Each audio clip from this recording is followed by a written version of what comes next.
Audio Jungle.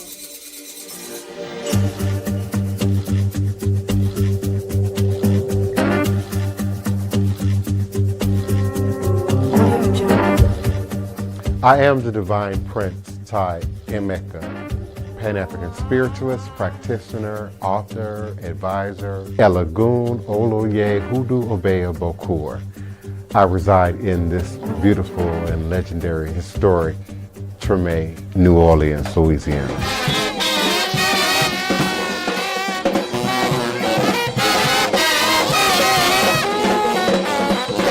So join me as I share food, music, culture, tradition, the rhythms, and the flavor of New Orleans voodoo. Respect the voodoo. Respect the voodoo, honor and respect, honor and respect, honor and respect. Greetings and salutations. It is another edition of Revolutionary Hoodoo, New Orleans Voodoo Secrets and Recipes, powered by NONVD, New Orleans National Voodoo Day. You can continue to find more information about our organization and our coming third annual National New Orleans Voodoo Day 2026 by visiting our website at www.vodouday.org.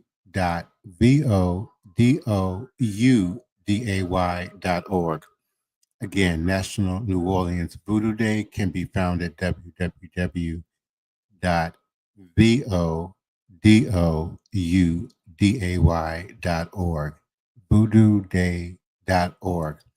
All is truly and indeed a blessing. You are sitting now live and always in archive at your leisure and convenience to the Divine Prince, Pan-African Spiritualist, Practitioner, Author, and Advisor, Elagoon, Oloye, Hoodoo, AYIBOBO, broadcasting live from this beautiful, historic, legendary, and most enchanted city in America, New Orleans, Louisiana, land of my ancestors and those who came before me along this hoodoo, obeya life path and journey, sharing with you in all things spiritual, mystical, metaphysical, cosmic, universal, healing, holistic, evolutionary, and revolutionary from a Pan-African hoodoo world spiritualist perspective.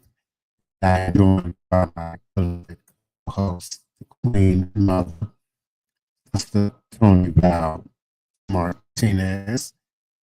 Thank you so much, beloved, for always finding the time and the energy and the motivation to come and join us here for this weekday night, 9 p.m. Central Standard Time podcast.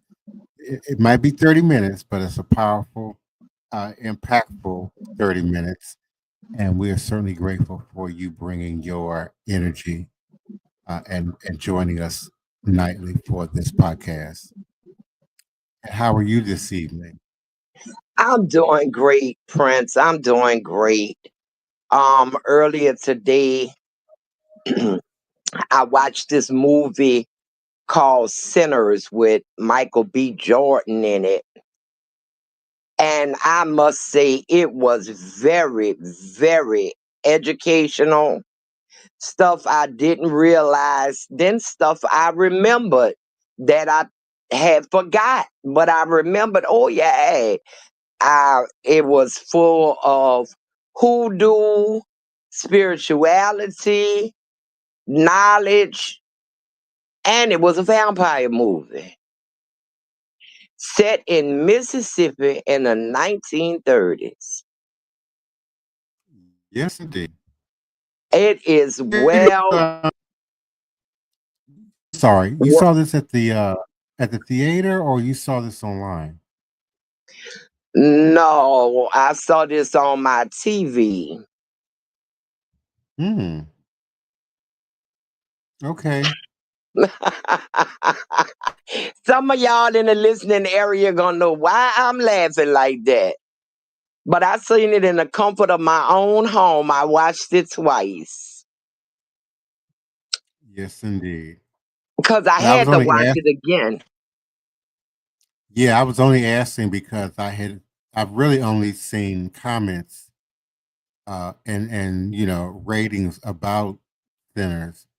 And one comment I saw noted that if you did see it in the theater and you know, are a person who typically neglects the credits, the pre-credits, the mid-credits, the Yes, post-credits, that you could be losing vital elements yes. to the When you see, story. if you don't stay till after the credits run, yes, Hmm. don't leave with the credits, because I mean, it was, oh my God, it was the best movie I've seen in a long time. Like I said, it had hoodoo and all of that in it. And it reminded me of you, Prince, because they had one of your favorite sayings in the movie: lift the veil off. Yes, I indeed. told you they got hoodoo in there and all kind of stuff going on in there. How they Oh, used you it know, to fight. I mean, it was just, it was good. I'm going to watch it again, because I still think seeing it 2 times wasn't enough. I know I missed something because it had my mouth hanging open so wide. yes, indeed. Rotten Yeah, I have seen it. Tomatoes gave it a 99. It was at 100, but somebody made the comment that it took too long to get to the part they wanted to see. Well, all you wanted to see was the vampires. They got a backstory to this. You don't have a third eye if you didn't see nothing else in that movie that held your attention. But they gave it a 99. But I'm going to watch it again. And it's That's always interesting to me people's sort of, you know, approach to art, and not just movies, but even books. Again, Octavia Butler, Parable of the Sower comes to mind, Oh, I'm and how on that you tip come right into now that, trying. and how you come into that, so that style that she used. And the first time around, you're like, oh my goodness, what's going on? What is this woman talking about? I put that book down 2 or 3 times when I was first introduced to it back in the 80s. But when I finally made up my mind that I was going to really focus in and figure out what was happening, oh, wow. You know, I had to then read the book 2 or 3 or 4 times just because you know, now I got it. I understood what was, you know, being Going on. demonstrated in the story. Yeah. And then you You start, you know, seeing different facets of the story each time you reread it. you got to get the backstory sometime before you can move on to the issue at hand. Every issue at hand does have a backstory, a cause and effect. And basically, I always think if you don't know the backstory, you're not getting all of the information that you need to get. And also, we have been talking about, you know, how animals aid us in our spirituality and how we have to pay more attention to the animals around us, learn how to read the animals. I saw something very interesting. There was an earthquake in San Diego, and the elephants at the San Diego Zoo knew something was up, but they couldn't see it, they couldn't smell it, they could feel it, and maybe they could hear it. But what they did, those female elephants made a circle around the baby elephant. And when I tell you they was butt to butt, trunks raised, ready to fight whatever it was when it got close enough. But it was an earthquake. And they felt it, and their main thought was to protect the young. And they made a complete circle around those two baby elephants, and they were ready. You have to go find it on TikTok so you could actually see the whole thing from how they reacted when it first started and when the shaking was going on, and see it all the way through to And it's see how gone much. pretty. pretty viral. So I mean, it's everywhere: Facebook, Instagram. You saw That it? video, oh yeah, I've seen it at least a half a dozen times or more. That was in tune. That was in tune. And it You know, reinforces some of what we were talking about last night in terms of, from a Western perspective, and we were talking specifically about, black cats, but certainly about animals in general. There's always this dark story, this shadow story, this element of danger and wickedness. Whereas when we look at the Aboriginal and Indigenous stories coming out of the mother continent, um, often nature is described as being able to communicate with humanity and having some sort of relationship to humanity. But you still see things like vampires and other supernatural, unnatural, entities that represent, that danger element, that evil for the sake of, doing evil element. I don't think there's any, attempt to um, downplay sort of that natural balance of light and darkness, good and evil that exists in humanity.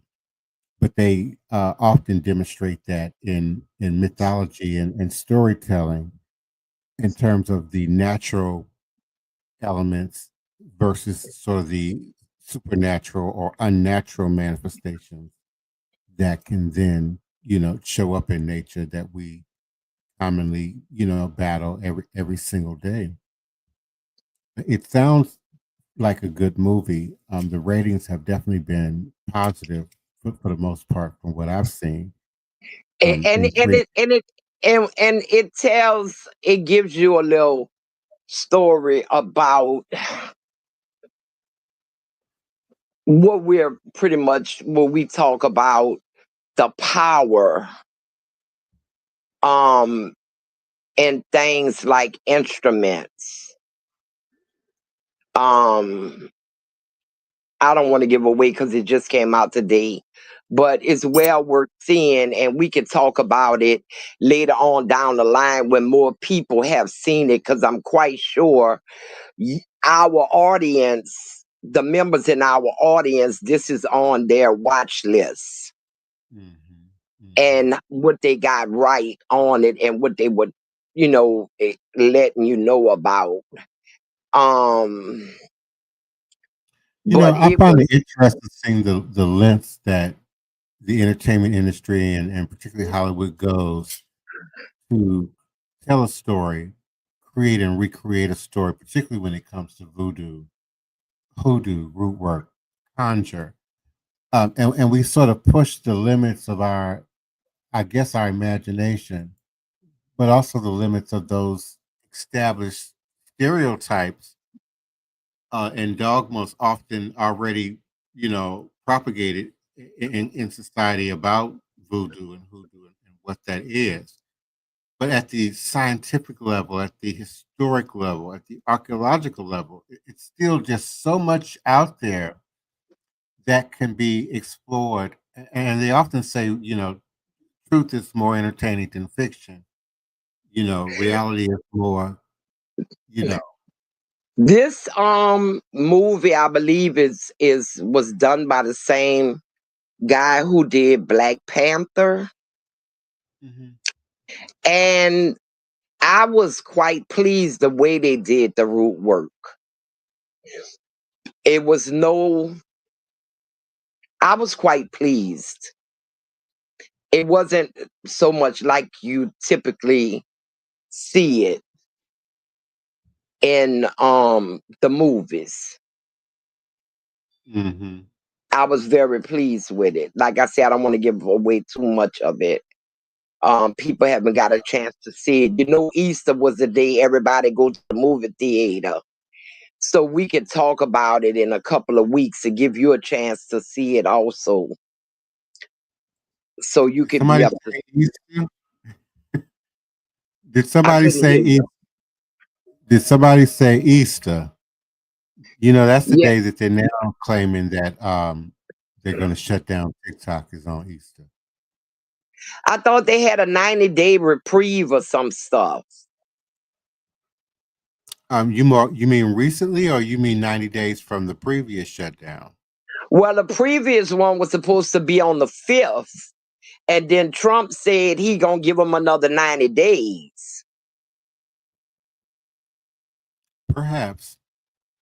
Because it was supposed to be on the day they did the big countrywide protests, Mm-hmm. and then he changed it and said he giving them 90 days. Mm-hmm. So I don't know. I mean, for me, I've said it in a previous podcast. I intend to keep rolling. That's generally how I navigate social media to begin with.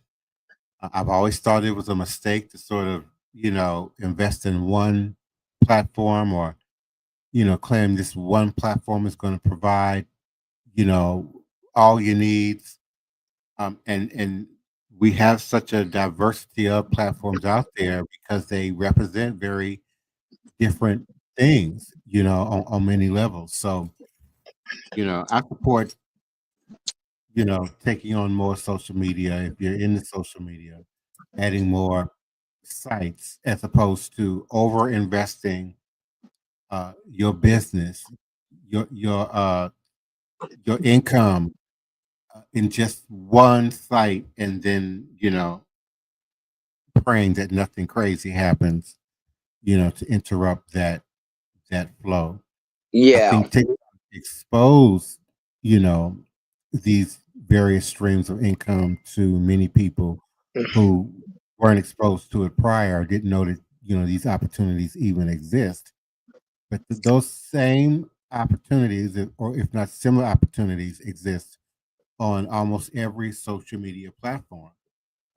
yeah, You just do a little homework, a little investigation, if that's, truly how a person wants to set up their income stream is around social media. It's so much more out there to be looked at, and I yeah. get something very different from each platform. I also was doing a little research earlier today, and I came across. Well, let me tell you first how I came across it. We often talk about how sensitive the search engines can be in terms of wording, what you say, and what you input. And Yeah. I think I input archaeology and hoodoo, and I came up with a series of URLs, really centered primarily around the idea of cemetery hoodoo, culture, ritual crime, and forensic archaeology. So it's basically about how, law enforcement has had to um, expand their tools and their awareness in addressing crimes that have some ritualistic cultural component to it, and particularly because we're not necessarily talking about, Wiccan witchcraft, uh, other, forms of quote unquote magical practice, but particularly hoodoo, voodoo, root work, and conjure. And I'm not going to go down the rabbit hole, and because we really don't have time, and certainly, you all are free to research that and study that for yourself.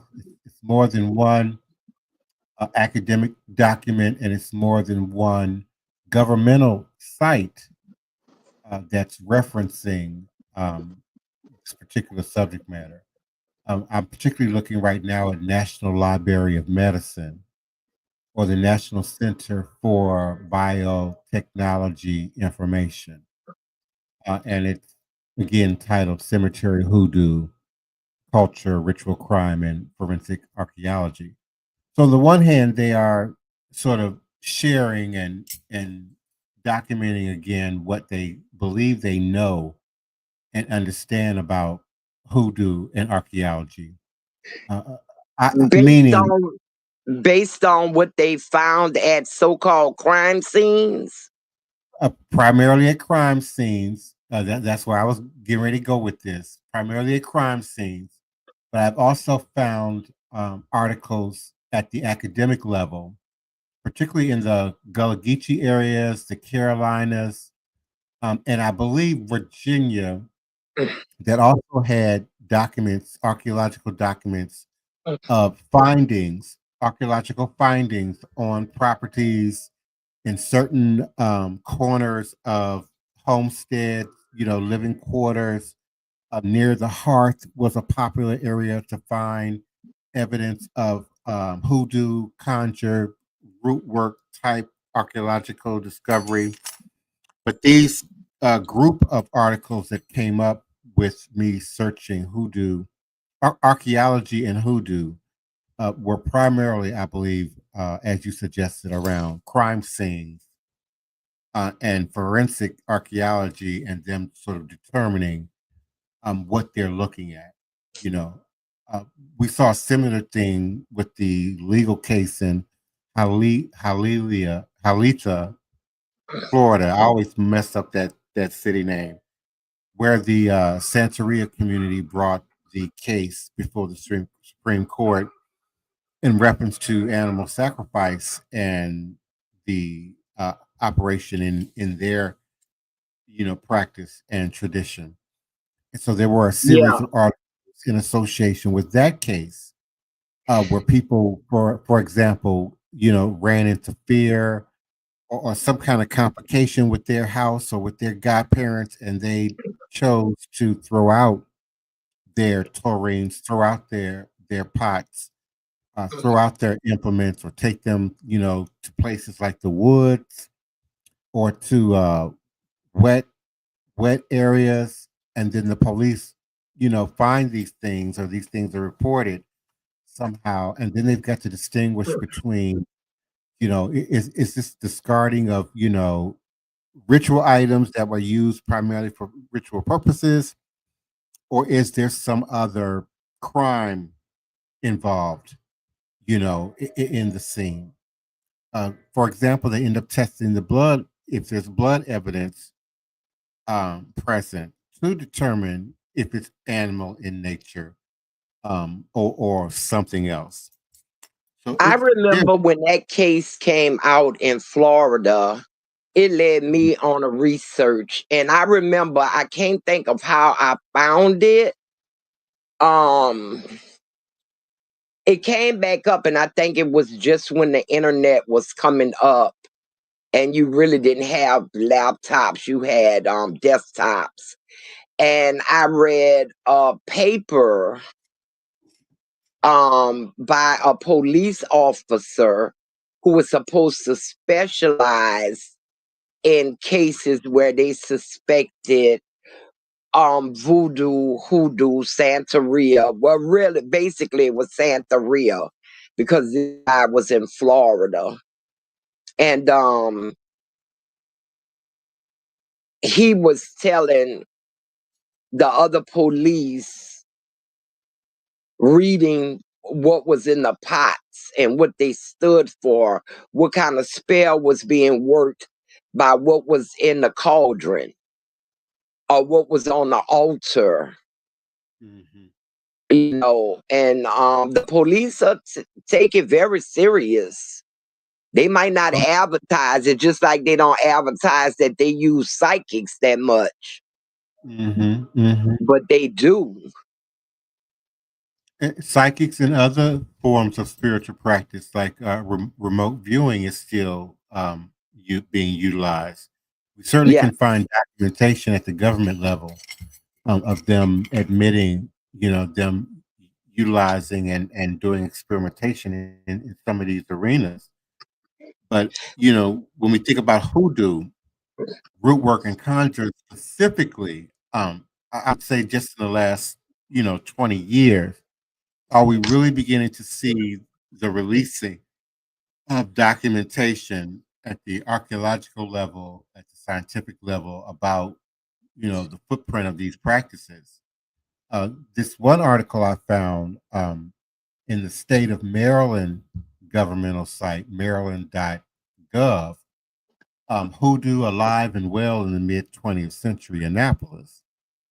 And it's from 1990 to 1992, the Archaeology in Annapolis Field School conducted excavations at the Maynard Burgess House in Annapolis, Maryland. The Maynard Burgess House was continually owned and occupied by two African American families.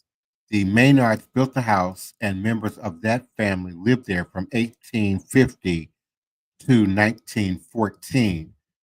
To give that some context, my mother's mother was born in 1922, and I believe she was the youngest of her four sisters.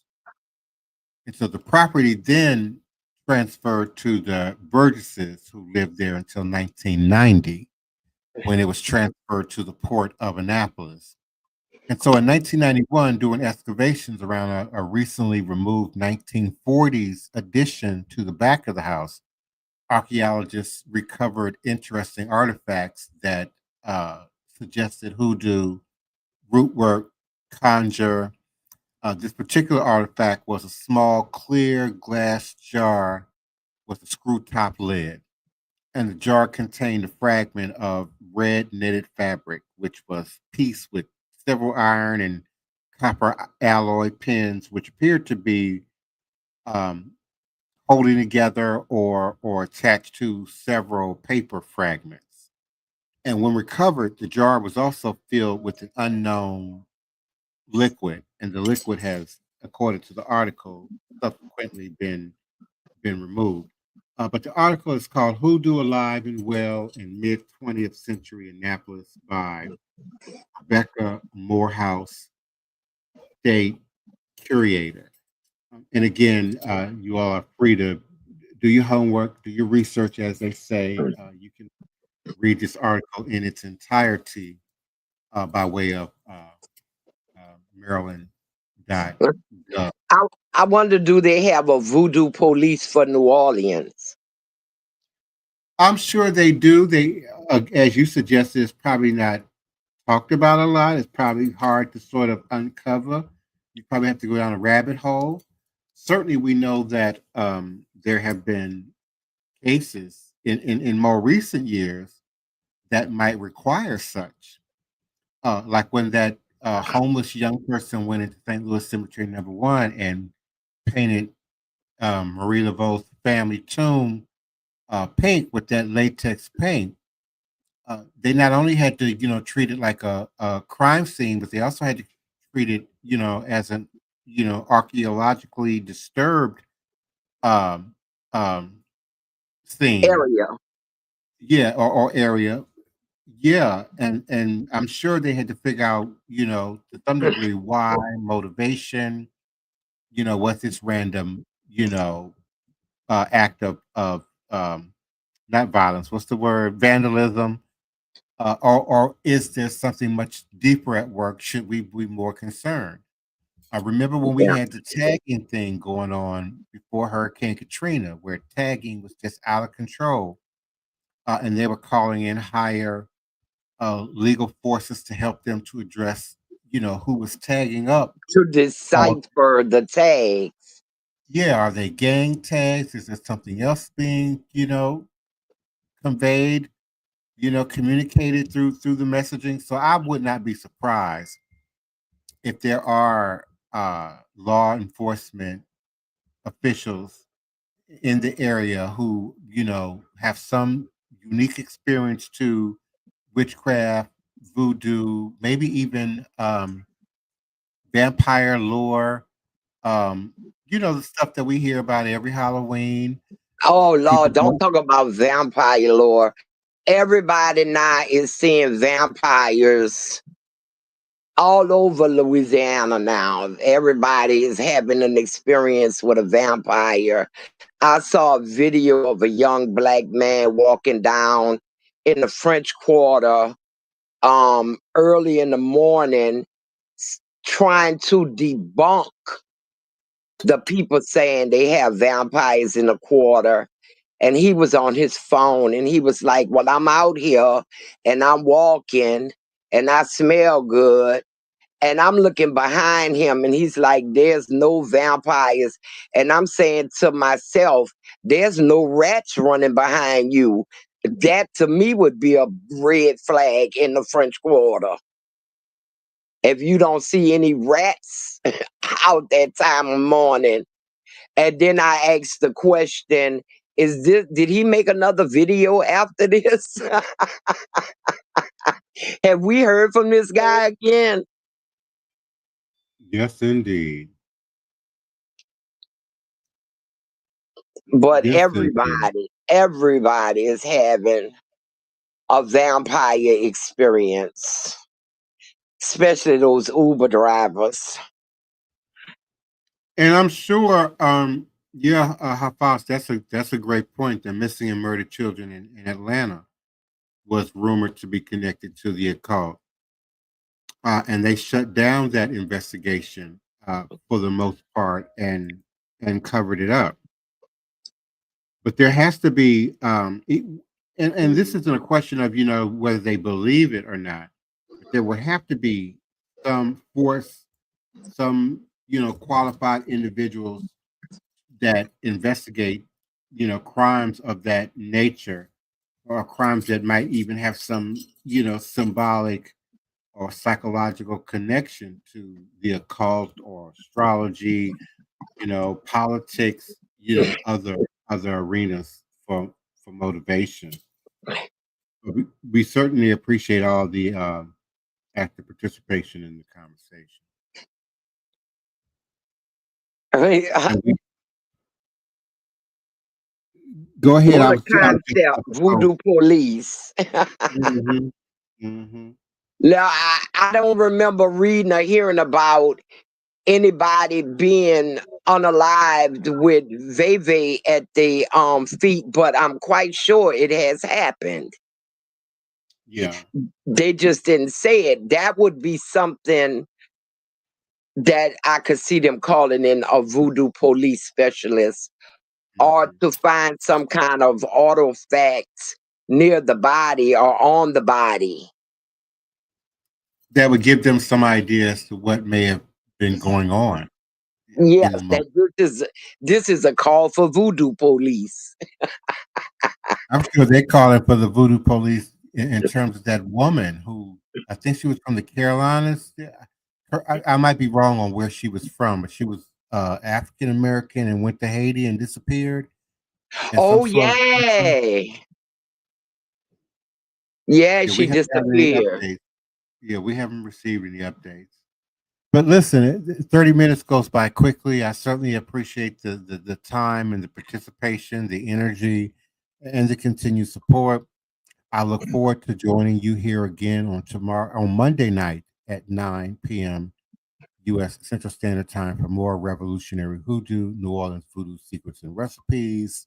I also continue to encourage you to support, participate, join us, donate, sponsor us at www.voodooday.org, www.vodouday.org, New Orleans National Voodoo Day.org. And until next time, remember that all is truly and indeed a blessing. If you can just see beyond the veils, for it's all just an illusion and a test, one of the greatest divine mysteries of this life cycle. No matter what you do, respect the voodoo. Good night. AYIBOBO. Good night. Good night, everyone, and may the Orisha continue to guide you. The Orisha, the Loa, the Abason, Asheo.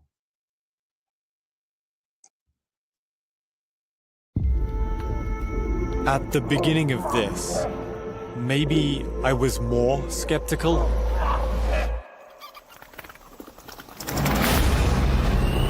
As the days have gone on, I'm not sure what I think anymore. I felt that maybe it wouldn't affect me if I personally didn't believe in it.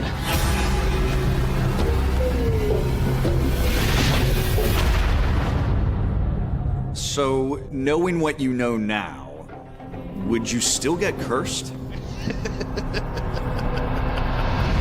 I'm seeking out a curse, a hex to put on myself. A curse could end your life. You're literally begging the devil to knock on your door just to prove to you that God's real. He could curse you with stupidity, but we think you got that down. Despite the warnings, I'm investigating the real-world effects of dark magic. Looks like you have a lot of love and a lot of opportunity. You are going to cause damage to that. How do you feel after doing this? Evil. That must be quite seductive. That's the power you're calling on. The devil, right? Quite seductive. I'm going to enter into a pact with Satan. Señor Satán, Lucifer, presentamos a este hermano. Con tu fuego purifica. Wyong is pretty much the epicenter of all black magic. People are very scared to even talk about it. Y'all better not call me at 2 o'clock in the morning talking about this man is dead. I don't want to hear that. I have this physical feeling that something bad is coming. What have I done? You're going to have to find faith in this in order to undo it.